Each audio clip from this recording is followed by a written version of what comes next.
two different ways to look at your swatches from your swatch book. And you're not going to know until you dye out your colors. One, that swatch book, is it telling you this is the color you should anticipate to get when you put this color, this tube of color, on the right remaining pigments? Or is this the color that is going to be coming out of your tube? Two different ways to look at it. And you generally don't get any context to tell you which one unless you dye it out. So for instance, there was a level 7 ash brown, and in the swatch book, it looked like an ash brown. But when you dyed that color out, it was straight up pearl. There was no brown. So what they're telling you is when you combine that pearl color with that right remaining pigment at a level 7, you're going to get a brown tone or a cool brown.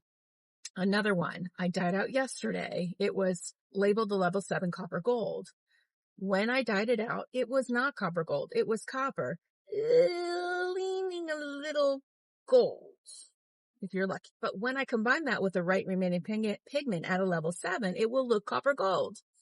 See? So when you dye your colors, compare it to the swatch book and you'll know, is this the actual color or is this what I should anticipate when I put it on the right remaining pigment? Why do we want to know that? Because if I take a level 7 ash brown and I look at the swatch book and I'm anticipating that's what I'm going to get, if I put that on a pale yellow, it is going to be pearl, baby. Pearl. You need to know that. So most swatch books aren't going to give you context. You got to find the context. You just got to know what you're looking for.